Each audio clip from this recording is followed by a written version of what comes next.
ज्ञानवापी मस्जिद में वजू खाने में एक शिवलिंग मिलने की बात कही जा रही है। हालांकि मस्जिद पक्ष के लोग जो है वो कह रहे हैं कि वो जो एक फव्वारा है, लेकिन हिंदू पक्ष के लोग ये कहते हैं कि वो जो है एक शिवलिंग है और वही आदि विश्वेश्वर शिवलिंग है। और उसको सिद्ध करने के लिए सबसे बड़ी जो चर्चा हो रही है वो नंदी की हो रही है। मंदिर के प्रांगण में जो इस समय जो मंदिर है इस समय वर्तमान में, वहाँ से एक बड़े शिवलिंग हैं जो उस साइड में मस्जिद की तरफ देखते हुए बैठे हुए हैं, और उसका जो नाप कोण नापा जा रहा है, ये कहा जा रहा है कि ठीक उसी शिवलिंग के सामने है।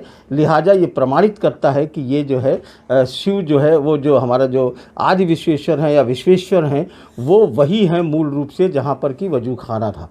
तो ये एक बहुत चर्चा का विषय है। तो वो नंदी कब हैं, नंदी की प्रासंगिकता क्या है, क्या वो नंदी 1585 के आसपास जब ये मंदिर बना था तब के स्थापित हैं या बाद में लाए हैं। कई तरीके की कहानियां हैं नंदी को लेकर के कि नेपाल के राजा ने भी उन्हें बनाया था, और जेम्स प्रिंसेप ने जो सबसे पहले उसका वहाँ का जो नक्शा बनाया था उस नक्शे में है या नहीं है, इसे समझने के लिए हम आए हैं वैज्ञानिक तर्क के आधार पर। कोई इस तरीके की किसी बच्चे की बात नहीं करना है, लेकिन उसका वैज्ञानिक तथ्य समझना बेहद ज़रूरी होता है किसी भी चीज़ का। तो हम आए हैं डॉक्टर राणा पीबी सिंह के पास, जिनका इस पर बहुत अध्ययन है। और यहाँ पर अगर हम दिखाएं तो इनके कंप्यूटर पर जो एक आपको जो plan of the ancient Vishweshwar temple आपको दिख रहा होगा, तो अगर आप इसको देखिए तो यहाँ बीच में विश्वेश्वर का एक ये है कि यहाँ पर है, और अगर इसके चारों तरफ देखें तो यहाँ गणेश हैं, गणेश के बाद जो है ऐश्वर्य मंडप है, फिर भैरव हैं, फिर जो है वो जना मंडपम है, फिर ज्ञान मंडप है, फिर वो तारक है, तारकेश्वर जी हैं, फिर मुक्ति मंडप है, फिर जो है ये दंडपाणी गणेश हैं, और ये श्रृंगार गौरी जिनका विवाद भी हुआ था, श्रृंगार गौरी मंडप ये यहाँ इस जगह पर है। और ये पीछे का हिस्सा है, और ये आगे का जो हिस्सा है ये मस्जिद है। ये सब तोड़ दिया गया है, ये सब तोड़ ये सब जो डॉटेड आपको दिख रहा होगा यहाँ, ये जो डॉटेड दिख रहा है, ये डॉटेड ये बताता है कि ये तो ये हाँ ये सब तोड़ दिया गया है। तो और उसका जो है किस तरीके का एक साइंटिफिक तरीके से सिद्ध करने के लिए ये डॉक्टर राणा पीवी सिंह के द्वारा बनाया गया स्केच है, उसका लाइन बाय लाइन और ये सारी चीज़ें उन्होंने देखी है। तो आज हम इसी पर जानने की कोशिश करेंगे और उनसे इसी को समझेंगे कि कहाँ पर इसके हिसाब से वजू खाना कहाँ है, क्या चीज़ें हैं और नंदी कहाँ, ये क्या है इसके बारे में। तो ये जो बाद में बात हुई, जो विवाद उठा था 1937 वाला जो मामला था, जो 39 तक 2 साल चला था, हाँ। तो उसमें दूसरे सर्वे के आधार पर अल्टेकर ने ये बताया कि ठीक इसके सामने जो है इस तरह से एक जल का क्षेत्र बना हुआ था जो 2 भाग में था, एक सूखा एक जल से भरा हुआ था। हाँ।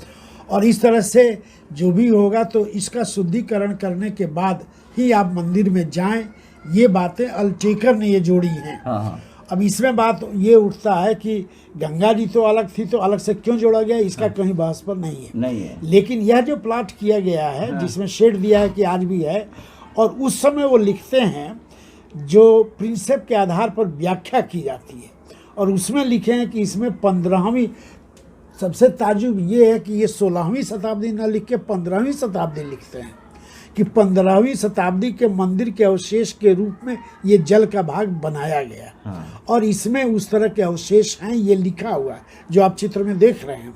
अब यहाँ एक और बहुत बेसिक सवाल उठता है, वो बनवाया तो 16वीं शताब्दी में, 1585 में बनने की डेट है, 2 साल पहले से बनना शुरू हुआ था, और अब 1585 में बना, जो अकबर के पेट्रोनज में बना। मान सिंह का अनुवादन था, नारायण भट्ट उसमें शामिल थे, और फिर जो है टोडर मल जो फाइनेंस सेक्रेटरी थे उनके सहयोग से बना। बात ठीक है। तो ये 15 शताब्दी कहाँ से आता है। इसमें एक और बात उठती है जो इस विषय पर अभी नहीं कहा गया कि मंदिर उसके पहले करीब 100 साल पहले ऑलरेडी एक मंदिर वहाँ बना हुआ था, जिसे सरकिया और क्योंकि 2 और आक्रमण का है, तो किस मंदिर को उन्होंने तोड़ा। फिर कहा जा रहा है कि पार्शली तोड़ दिया गया, बाद में अकबर के पैट्रोनस से इसको डेवलप करा के, मरम्मत करा के भव्य बनाया गया। तो ये बात ये बैठती है, यदि हम इस बात को विश्वास करते हैं जो अल्टेकर का नोट है, जो प्रिंसेप के आधार पर है कि 15वीं शताब्दी के रिमेन्स इत्यादि यहाँ हैं, तब ये बात उठता है कि केवल अकबर को ही नहीं श्रेय, इसके पहले ऑलरेडी ये मंदिर किसी रूप में था जो 2 बार और तोड़ा गया, तीसरी बार जब आता है तब अकबर इसे बनाते हैं। अब यहाँ जो बेसिक सवाल उठता है, इसमें कहीं नंदी नहीं आ रहे हैं। जिस नंदी की बार बार चर्चा हो रही, तो इसमें तो नंदी कहीं आ नहीं रहे हैं। और जब हम देखते हैं कि जब इसका रिफाइंड फार्म करके प्लान ये जमा किया जाता है औरंगजेब और विश्वेश्वर का, तब उसमें आप ये पाते हैं कि एकाएक यहाँ नंदी आ जाते हैं। अच्छा, इसमें नंदी आ गए, लेकिन इस मैप में नंदी ये बाद में जोड़ा हुआ है, इसमें ओरिजिनल में नहीं है। अच्छा, इसमें यहाँ ये जोड़े हैं जो मुकदमा में ये बाद में जोड़ा गया। लेकिन इसी का ये पहले वाले देखा तो इसमें केवल ये प्लेन यही है, प्लेन है। अच्छा, इसमें कहीं नंदी का जिक्र नहीं है।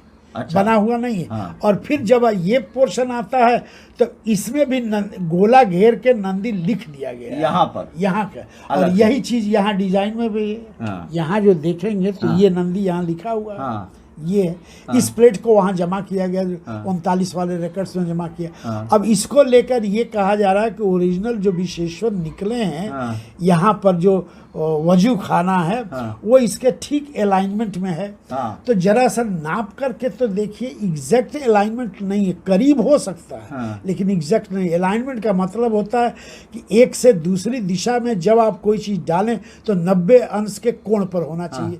जो आपको अभी हमने ज्योमेट्रिकल फॉर्म में दिखाया था, जैसे ये दिखाया है, देखिए एक ठीक उसके दूसरे अपोजिट में मिल रहा है, कहीं भी मिला लीजिए कोई लाइन, तो भीतर की सारी ज्योमेट्रिकल कंट्रोल है। लेकिन यहाँ जब बात आप करते हैं तो पूर्णतया नहीं बैठती है, क्योंकि ठीक श्रृंगार गौरी, ये देखिए श्रृंगार गौरी के हाफ से जो लाइन जा रही है, ये यहाँ शिव हुए, तो ये शिव खिसक के अब यहाँ आ गए, यहाँ आ गए, और यहाँ से आपने जोड़ा तो इस मैप में भी नहीं बैठ रहा है जो जमा किया गया है। ये जो रिवाइज करके जमा किया गया, जिसको कह रहे हैं कि इस तरह से है, तो ये पूर्ण रूप में तो नहीं बैठ रहा। क्या हो गया? पूर्ण रूप में नहीं बैठ, पूर्ण रूप में नहीं बैठ रहा है। अच्छा, इसके लगभग आप कह सकते हैं, जिसे 83.6 फीट कहा जा रहा है कि ठीक उसके दक्षिण में है, तो ठीक दक्षिण में नहीं है, 1-2 मीटर का फर्क है। नहीं, वो तो ठीक है। ये तो यहाँ पर अगर इस नक्शे में देखें तो यहाँ पर आपके हिसाब से विश्वेश्वर तो यहाँ है, हमारे नहीं हिसाब से, जिसे प्रिंसेप ने प्लान करके प्रूफ किया है उसके हिसाब से तो इस जगह पर यहाँ होना चाहिए। हाँ, और तो यहाँ है वजू खाना यहाँ पर मिला है, और यहाँ से ये नंदी बैठे हैं, देख रहे हैं। तो ये तो बहुत ज्यादा अंतर हो गया। वो तो मतलब यहाँ से दोनों तरह से नहीं बैठता है। एक बात इसमें एक और तर्क से देख सकते हैं कि जब ये तोड़ा गया, ये भीतर का भाग जब मस्जिद में कन्वर्ट किया गया, तो आगे जो भी वाटर बॉडी थी, जल का जो भी जिस स्रोत में था, उसमें छिपा दिया गया। ये भी एक कथा है। और उस छिपाने में अब वो निकल के आया है, तो उसको कह रहे हैं कि मूल लिंग के रूप में ऐसे जुड़ा है। अब यहाँ एक और प्रश्न उठता है, उसको इस फिगर से देखें, इस फिगर से देखें तो क्या इस तरह का विषाद और उस तरह के रूप में था रियली? अब इसका जवाब जरा दूसरे तरह से देखिए। ये प्रश्न है जो बैठ तो नहीं रहा, जरा देखिए उसको। अभी ये कहा जा रहा है कि मूल अर्घा ये है जो आज के आदि विश्वेश्वर मंदिर में राजा मान सिंह ने इसे करके स्थापित किया है, पुनर्स्थापित करके इसे बचाया है। तो इस पर जो उस लिंग को जोड़ के देखिए तो ये तो पूरे के ऊपर वो बैठ जाएगा, इस पर तो बैठता ही नहीं बैठता है। तो ये भी एक प्रश्न खड़ा होता है। जब इसको कुबेर नाथ शुक्ल जी ने लिखा है कि मूल जो अर्घा था, जो रजिया के मस्जिद टूटने के बाद कहाँ गया पता नहीं, लेकिन मान सिंह को क्रेडिट है क्योंकि उसके बाद कहीं से बचा के उन्होंने पुनर्स्थापित किया और इसका नाम दिया आदि विश्वेश्वर। जिस आदि शब्द इतना लोग प्रचार कर दिए कि सब कंफ्यूज कर रहा है। आदि विश्वेश्वर का मंदिर एग्जिस्ट करता है। और जरा गौर से इसके नीचे को देखिए, इसकी डिजाइन देखिए, काला पत्थर देखिए, इस फटक की चमक देखिए इसमें। तो ऐसे इसी का तो वर्णन भी है, पौराणिक वर्णन है कि विश्वेश्वर में ये चीज होनी चाहिए, तो यहाँ बैठता है। अब इस लिंग को जरा जो आप पाया गया, इसको जरा जोड़ें, ये बैठता है वहाँ, वो तो पूरा के पूरा उसी पर बैठ जाएगा। नहीं बैठता नहीं है। अब एक मत, अब एक दूसरा मत देखिए। एक दूसरा मत ये है कि मुख्य तौर से 108 किस्म के लिंग होते हैं। एक लिंग का ये भी वर्णन आता है कि उसमें छिद्र किया जाता है जिससे गंगा के जल को उसमें चढ़ाया जाए तो उनके बॉडी में जा सके। तो जब इसको इस छेद को कहा जा रहा है कि नापा गया, सीख डाला गया, तो मोटा कोई चीज़ घुस ही नहीं सकता। यदि वो फव्वारा हो तो उसमें उतनी मोटाई होनी चाहिए जिससे पाइप जा सके। इसमें जो छेद है उसमें सीख केवल जा रहा है, मोटाई है ही नहीं है। तो क्या है फिर? तो कुछ लोगों का वैज्ञानिक का मानना है कि ये शिवलिंग है, लेकिन यही विशेश्वर है, ये कोई नहीं कह सकता है। ये कहना तो कोई नहीं सिद्ध कर सकता कि यही ही विशेश्वर यही है।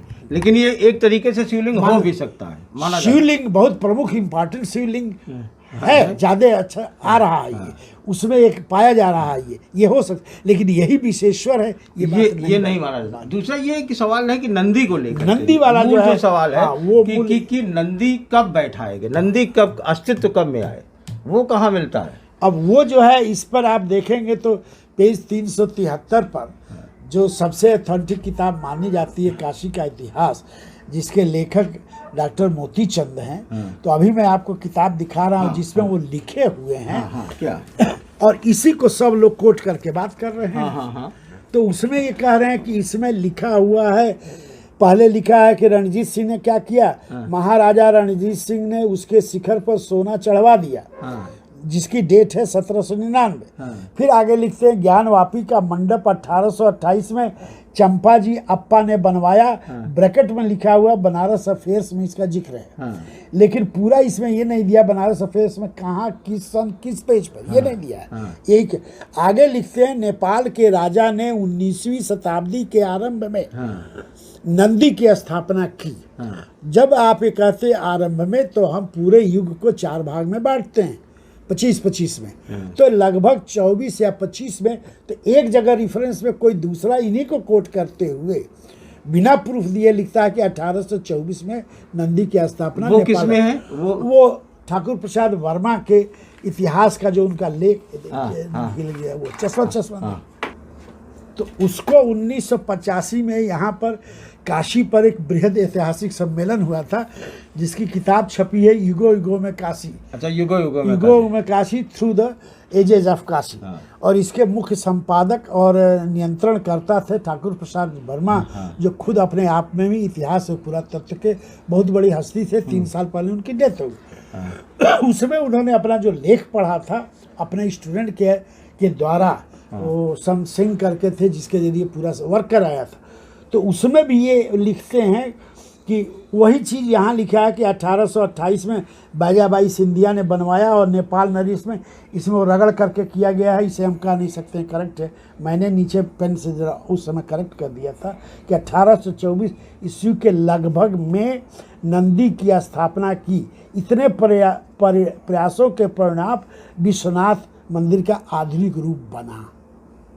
तो मतलब 1800, मतलब ये सिद्ध होता है कि 1824 के आसपास नेपाल राजा ने नंदी। 25 से ही 2 वर्ष आ रहा। अच्छा, लेकिन इसमें एक बात और आती है, जो लोगों के मन में सवाल आते हैं, प्रश्न आते हैं कि भले नेपाल के राजा ने किया, 1824 में रखा, लेकिन उसका मुंह मस्जिद की तरफ क्यों रखा, इस तरफ क्यों है, उसके प्रति क्या था? हाँ, ये जो है एक बड़ी विचित्र बात है कि कैसे रखा गया। तो इसमें इसको कहना मैं इसमें स्पष्ट नहीं हूँ, लेकिन ये बात मैं समझता हूँ कि ये बाद में जो जोड़ी हुई है गिफ्ट के रूप में, तो कहीं जहाँ पाए रख दिए। कारण जो लगता है कि ठीक ये कहाँ रखा गया है, तो ये है ताड़केश्वर के बगल में रखा गया है। अच्छा। और यह मौलिक प्रश्न ज्यों का त्यों है, तो उत्तर क्यों किया गया, यह प्रश्न तो अभी भी अस्पष्ट है। यदि ताड़केश्वर के यहाँ बनाए हैं के बगल में बना है, तो इसका मुंह पूरब होना चाहिए नंदी का। यदि वो ज्ञानवापी को लेकर के उस शिव मंदिर की बात की है जिसे अहिल्याबाई की है, तो वहां होना ही नहीं चाहिए। फिर वो दक्षिण में आके स्थापित होना चाहिए। फिर आप यदि ज्ञानवापी से इसे जोड़ कर देखें, तब भी ये किसी रूप में नहीं बैठता है। तो कैसे हम कह दें कि ये अथेंटिक है? ये किसी रूप में, किसी व्याख्या में नहीं बैठ रहा है। किसी यदि ज्ञानवापी को मानते हैं कि गंगा के स्रोत में वहाँ शिव का निवास है, तो इसको पश्चिम देखना चाहिए। जो सामान्यतः होता है कि शिवलिंग का जो ये दिशा है, मुख्यतः तो उत्तर होता है, लेकिन काशी में हर दिशा का वर्णन। और यहाँ लिखा है गंगा, पार्वती और शिव तीनों इक्वल हैं।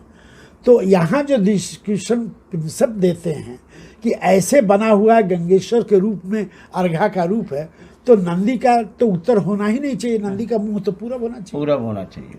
और वहाँ ताड़केश्वर हैं तो वो बात सही भी बैठती है, पूरब इन्हें घुमा दिया जाए तो बगल में ताड़केश्वर है, वो बात बैठ जा रही है। तो अभी भी ये प्रश्न इस तरह से खड़ा है कि आखिर उत्तर में क्यों, पहला सवाल। हाँ। दूसरा सवाल है किसी भी रूप में जोड़िए तो यहीं को, हाँ। यहाँ क्यों। हाँ।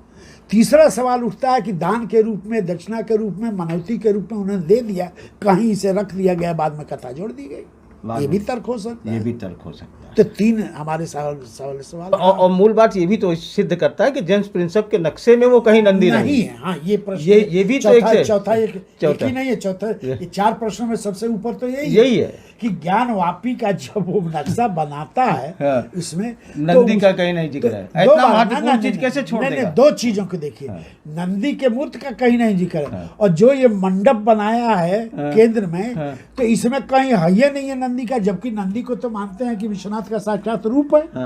तो किसी मंडप में या कोने में नंदी होने चाहिए थे। तो एक और प्रश्न खड़ा होता है, आपके प्रश्न से एक प्रश्न निकलता है कि जब शिव का है तो एक इक्सा शिव ताड़केश्वर कैसे आ गए? यहाँ नंदी हो सकते थे, लेकिन उसने तो नहीं बनाया, उसने पाया ताड़केश्वर। तो शिव का वहाँ एक मंडप अलग और बन गया, ताड़केश्वर शिव का ही रूप। तो होना चाहते यदि नंदी वहाँ होता तो शायद हम लोग जोड़ के इस प्रश्न को हल करने में मदद मिलती, लेकिन वो नहीं है। तो नंदी को लेकर के और जो शिवलिंग मिला है उसको लेकर के अभी बहुत सी चीज़ें तय होनी बाकी है, अभी बहुत से रिसर्च और शोध होना बाकी है। आप दावे से नहीं कह सकते हैं कि नंदी के आधार पर कि यही आदि विश्वेश्वर शिवलिंग है या यही वो हैं जिनकी तलाश थी या खोज थी।